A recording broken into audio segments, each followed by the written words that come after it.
Welcome to Rebel Watch, an all-Star Wars podcast. Hey, what are you trying to push on us? Perhaps you think you're being treated unfairly.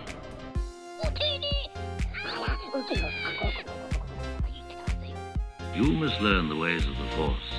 But I was going into Toshi Station to pick up some power converters. Relax, stay on target, and enjoy the show.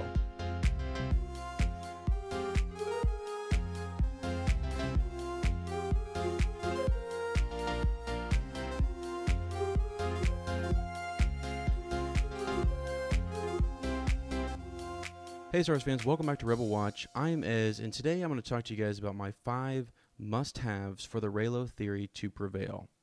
So these are things that I think need to happen in episode 8 and 9 for us to kind of see the Reylo romance take place or to work out. I'm not really for or against this Reylo theory. I'm kind of shocked by it, and I'm kind of shocked by the number of people who are interested in it, who believe it's going to happen, number one, and who also want to see it happen. So, anyways, these are my must-haves for that to sort of take place. And before I get to the must-haves, there's one thing that I think really helps if you're not a fan of this theory and you're not really sure how it's going to work out. I think understanding what I'm about to explain now before I get to the must-haves is going to help you get there, in a sense, or might help the theory make a little more sense. And that is that Ben Solo is a victim. Very important we understand that he's a victim. I think that helps us sort of understand how he could come back and be our anti-hero and have maybe a relationship with Rey. So to do that, I want to start with a reading from the novelization of The Force Awakens.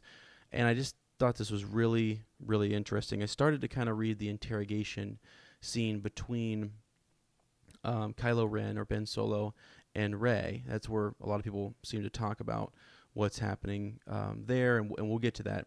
But I thought what was more important was right before that, on page 223, the conversation between Han and Leia about Ben Solo. And I've mentioned this in another video, but I kind of want to go back to it and actually read from the novelization because I think it's huge. So let's see. He met her eyes steadily. We've lost our son forever. This is Han talking to Leia. Leia bit her lower lip, refusing to concede. No, it was Snoke. Han drew back slightly. Snoke? She nodded. He knew our child would be strong with the Force, that he was born with equal potential for good or evil. You knew this from the beginning? Why didn't you tell me? So she sighs and she says many reasons, but it's interesting to me right there that he doesn't know. He seems to know Snoke. They both do. And they seem to know him more intimately maybe than just Supreme Leader Snoke. It also, why not tell Han that Snoke is the one manipulating Ben? And maybe that's because Han Solo, if he sees the Force is real, right? And he says it's the dark side of the Force and it's this dark evil thing over here. He can't put any tangible thing or person to it, and if he were able to do that, he would take Blaster to tangible thing. So that tangible thing is Snoke. Leia shields him from the idea that Snoke is the one actually manipulating his son. Otherwise, perhaps he would have gone after Snoke. She goes on to say that there are many reasons. I was hoping I was wrong, that it wasn't true. I hoped I could sway him, turn him away from the dark side without having to involve you. She goes on to talk about his qualities and say that Han is not very patient or understanding. And then she also says, I was afraid that your reactions would drive him further to the dark side. I thought I could shield him from Snoke's influence and you from what was happening. All right, her voice drops and she says, now I know that I was clearly wrong. Whether your involvement would have made a difference, we'll never know. True. We'll never know. He had trouble believing what he was hearing. And he said, so Snoke was watching our son. This is really important. Always, she said, from the shadows, in the beginning, even before I realized what was happening, he was manipulating everything, pulling our son towards the dark side. But nothing's impossible, Han. Not even now at this late time. I have this feeling that if anyone can save him, it's you. And so she, right there, Ben Solo is the victim of Snoke. Snoke was manipulating and pulling the strings from afar, from the beginning, always, before she ever realized it. And so I think you take this young kid, imagine Ben much younger, and, to be manipulated in such a way using the Force, and he's sensitive to the Force. I just think that's interesting. That helps us talk about Reylo a little bit more. Another thing I want to mention, and I mentioned this in another Ben Solo, Kylo Ren video that we've done, is the neglect by his family, or the ambitions of his family, which leads to the neglect of Ben Solo. You look at Luke Skywalker, who was responsible for training him in the ways of the Force. He seems to be, and this is sort of my theory and speculation, is that he was too focused on prophecies, on finding Jedi artifacts, on holocrons, recruiting younglings, setting up his new academy in a sense, right? Luke's his visions could be taking him all over the galaxy. He could be, who knows what he's up to, but it seems that the training of his nephew might have taken a back seat. I'm speculating there. I don't know, but or perhaps Snoke's manipulation had gone so far that there was nothing that Luke could do at that time. So I'm not really sure about that, but I do think this is sort of who is to blame in a sense, and he's for Ben Solo falling to the dark side and becoming a victim of all these things. The ambitions of Leia. So too focused on the New Republic. She was definitely involved in aftermath in the forming of the New Republic, and she's a senator. She at one point in Bloodlines is ascending to first senator. She keeps Han Solo in the dark about Snoke and his manipulation, clearly from the novelization there that we just read. She also doesn't tell Ben Solo about his grandfather and his maybe that legacy or where he came from, and she doesn't want to. She hides it from him. That creates this mistrust eventually. So I've talked about that where by the time Ben hears that his grandfather, it's revealed in the core worlds that Leia is the daughter of Darth Vader, and you puts it together, that's my grandfather. That's a big secret, and so I think that caused a lot of issues as well. Han's commitment issues, or his lack of patience and understanding, according to Leia. I think that there's foreshadowing of that in Empire's End. He's very nervous about what's to come and different things, and I think he sort of, Leia, I think she should have given him more responsibilities and should have, let him be more involved. It seems like she's almost kind of shielding him from, parenting. I don't know. So there's definitely something there. He wasn't involved or was around as much. There's a lot of mention that he in the early years was still working with the New Republic and was going around and freeing worlds and helping. He was helping Chewbacca at one point with something. So I think that's all a part of it. But all three of those things, the people that are one thing I want to mention is that Snoke is essentially using Ben Solo as a pawn, and he's using him he's a means to an end of some sort, and he's being used, and he's been manipulated from a very, very, very young age. So, I think when we think about all the things that he's going through and how tormented he is and everything, I think there's a lot of people that didn't help this guy out in the beginning, and so there you have it. So Ben Solo is the victim. I think that helps us wrap our mind around Reylo a little bit more. So number one, something that I think has to happen going forward for Reylo to prevail is Rey cannot be a Skywalker. She cannot be a Skywalker. When I first left the theater, I thought she was Luke's daughter. I was convinced, and that's why Mike and I, when we've talked about romances in Star Wars, we've kind of said it doesn't make sense. She's going to be Ben's cousin, or if she's not his cousin, then she's his sister. And I think I'm not leaning towards the Kenobi theory, but it's out there. A lot of people are for it. So she could be a Kenobi. She could be a Palpatine. She could be genetically created by Palpatine, or she could have something to do with that. The observatory on Jakku that was mentioned in Aftermath. Her lineage could also just not be important at this time, or could be to some other family that we don't know yet or haven't been introduced to yet. So there you have it with that. So she cannot be a Skywalker. If she's a Skywalker, Reylo is not going to work out. So I think most people would agree with that. Number two, there must be a flashback or a reference that demonstrates a history between Ben and Rey. So this could be a friendship at Luke's Jedi Academy. This could be maybe a reference between Ben, Rey, and Luke and the mishandling of Rey. Perhaps she was a youngling there that was too powerful. Maybe she wasn't to be trained any longer. Maybe she was something that Luke was seeking in the galaxy, and Ben was a part of that. But again, he was taking a backseat to what Luke thought was important.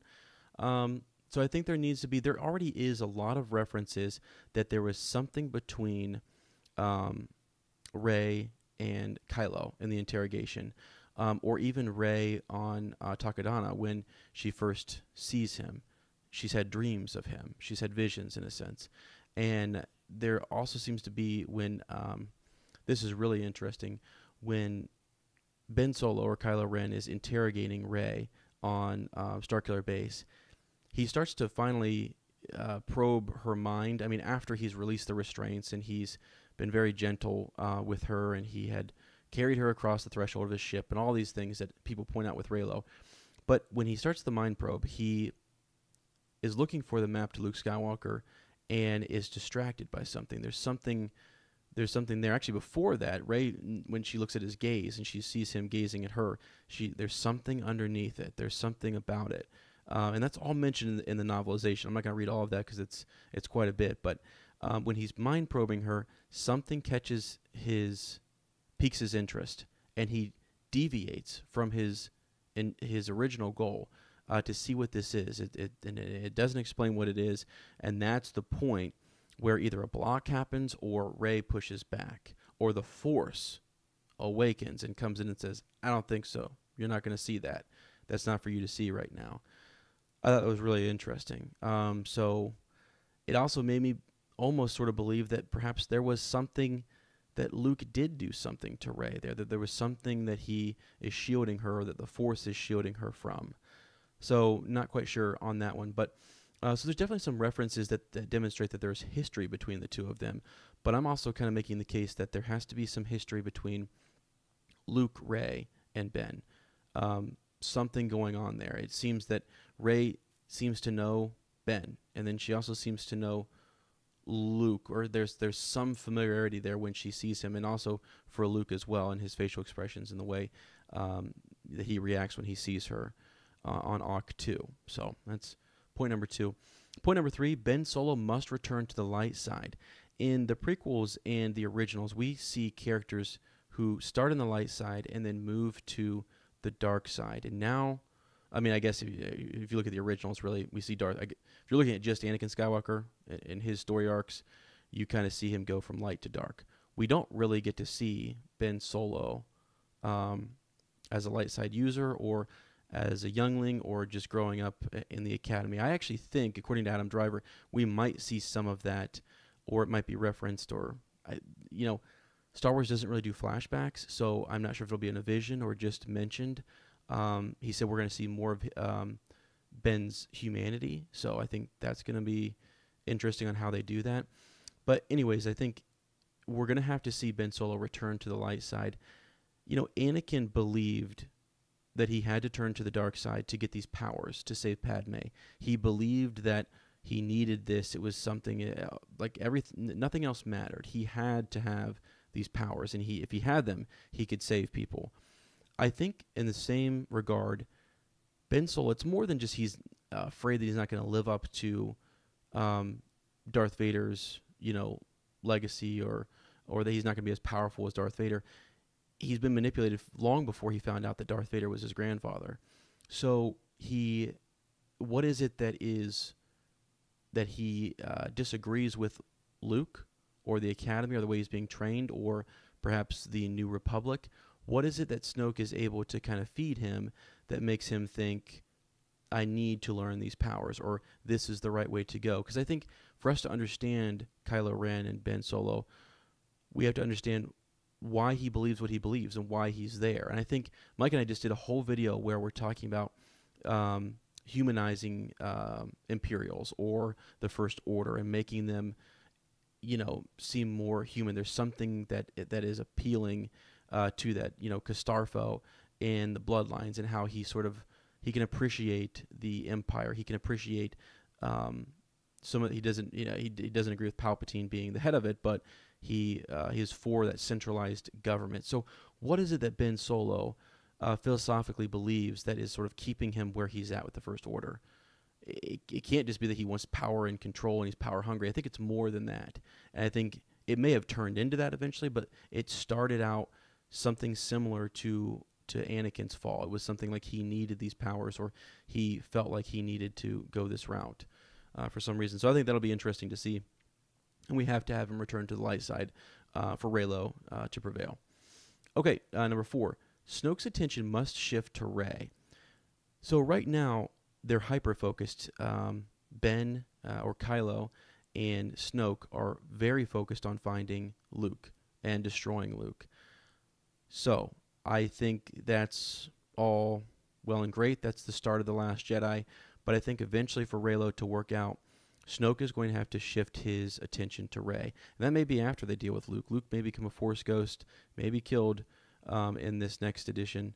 And then Snoke shifts his attention to Rey. But I also believe that Rey is going to help. If you look at the teaser poster, and I'm really looking into these things and taking some really small details and kind of blowing them up, but you look at both Kylo and Luke are shaded in red, and Reylo seems to be between them, almost the bridge, so to speak, between the two. And I think there may be some sort of resolution, even if it's with the death of Skywalker, whether it's the end of 8 or the beginning of 9, where Ben Solo is going to realize why Luke did what he did, or maybe he did. There seems to be sort of this pull for gray Jedi and a more ambiguous nature to the Force. And if that's the case, then perhaps that's what Luke has figured out and has found, and so that's why the Jedi need to end. But I think Rey's going to help him see that, and there's going to be some resolution there, which starts to shift Ben back to the light. But what really will do it, I believe, is Snoke shifting his attention to Rey and needing her, wanting her. One, she's either going to be destroyed because she's pulling, she's something of interest to Kylo Ren, or she's going to be turned. He wants to turn her himself. I think one of those two things is going to kind of trigger Kylo Ren to turn back to the light side. And sorry I'm so interchangeably using Ben Solo and Kylo Ren. It's just with him turning to the light side, he would become then to me Ben Solo again and lose the name Kylo. Let's see. Number 5, this is interesting. So those are my 4 biggest points there. Number 5 is really the fans have to want this. If they want it and it gets a lot of popularity and it gets a lot of, then I think they could go with it. But I think you look at what George Lucas wanted to do with Jar Jar Binks and the backlash that he got after Episode 1, I think he really tempered down what he was going to do with Jar Jar. Still made him very pivotal in the vote of no confidence. Well, I'm sorry, in giving powers to Palpatine. But I don't think he did what he was. I think he had more grandiose plans for Jar Jar that didn't come, that he didn't move forward with because of the fan base. And then I was thinking about Jango Fett and how, we see Jango Fett, and he basically, the clone army is created from Jango. And you had a lot of popularity around Boba Fett. Mandalorian, you had novels written, about Boba Fett, and then we got Jango, his father, and the creation of the clone army. Did fans have some influence in that? Did they listen? I mean, I think originally Lucasfilms and George Lucas were good at listening to the fans, and I think Disney's picked up on that as well. So I think there could be if there's a lot of push for this, then they may go that way. If there's a lot of push against it, then they might not. So I do think that could play a factor in this. And one thing, fans have pointed out a lot of different things. There's, Kylo's intrigued by Rey. Kylo's a young, attractive man. It seems to be a war between dark and light. That's Star Wars for us. Snoke and Luke, they both seem to be fighting over Ben Solo and Rey. Okay? There's interesting things like, Kylo Ren carrying Rey, touching her face and things when he goes to, Force probe and stuff. he just the gentleness at which he approaches her. He even says, I didn't believe this at first until I read it. He actually kind of scolds Rey for shooting at him first. You know, he was hunting and tracking her down, but he goes, "You attacked me. I was defending myself." You know, and very gentle, very different in his approach with her. He refers to her as his guest. He treats her differently in the interrogation. He seems to have compassion for her, according to Snoke. And so those are all things that have been pointed out by fans. Very interesting. To me, originally, it was sort of like, well, yeah, there's a bond there, but it was more family bond to me. And now I'm rethinking that. And I'm definitely saying that there's room for this theory, for sure. Plenty of it, actually, the more I look into it. And it's interesting. And I'm just blown away by the novelization. If you haven't read this, it's a quick read, actually. And there's a lot there, actually, just in the feelings of the characters and the way they sense things. And there's additions. There's things simmering beneath the surface that are picked up on in the novelization. So a really good read. So those are my 5 points. Rey cannot be a Skywalker. There must be a flashback or a reference that demonstrates a history between Ben and Rey, or history between Ben, Rey, and Luke. Ben Solo must return to the light side. I think that has to happen. Snoke's attention must shift to Rey, and that is going to agitate our friend Kylo Ren. And the fans have to want this, and there has to be more of a push for it, and it has to be okay. Some people are going to disagree with that and say, it's already happening. It's a thing. There are some people who really just believe this is actually how it's going to play out. And that is amazing if that's the case.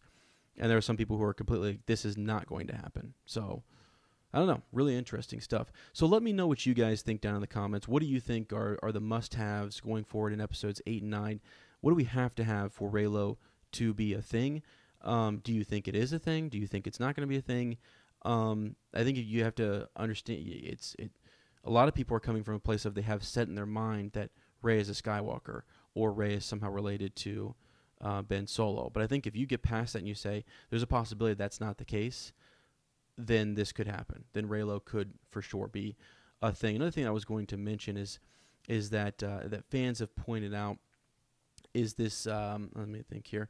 So you have Finn, Rey, and Ben Solo, and in the original you had Han, Leia, Luke. And clear up until about episode 6, we didn't realize that Luke and Leia were brother and sister. We had no idea. And we actually, at some point, people were rooting for, Luke in episode 5 when he gets the kiss. And there was much more, you felt like much more of a push for the Han and Leia relationship. But still, we were kind of lingering. And I think with Finn, we're in that same boat. He could be the Luke in a sense, to where he is sort of, he likes Rey, but yet he's going to fall in love with the Resistance, or something else is going to happen for him, or possibly Rose. So I think that can happen. There's also a lot of interesting talk about how you look at the different social classes and just the difference between, Anakin and Padme, or Queen Amidala. So you've got a slave boy, and you've got the Queen of Naboo, and then you've got a scoundrel, and you've got a princess in Han and Leia, and then you would have a prince and a scavenger. Really interesting, I think. So there's definitely a lot there for this theory, more than I originally thought, and more than Mike and I had originally put into our last video. So I thought I would just share all this with you guys and see what you thought, really. And I really was thinking in my head, how can this be? How is it going to play out? And what would need to take place? So these are the things that I think need to happen for that to be the case. So again, let me know what you think, and we'll kind of go from there. So also, sorry about my voice, guys. Really croaky, kind of getting sick and stuff. So apologize for the audio, but best I could do late night. So all right, if you like this video, please give it a thumbs up, and please subscribe for more content. And as always, may the Force be with you. Hey Star Wars fans, hope you enjoyed this edition of Rebel Watch. If you did, please be sure to comment, like, and subscribe to this channel. Also, if you'd like to become involved with this podcast, please go ahead and check us out at patreon.com/Rebel Watch. Thanks.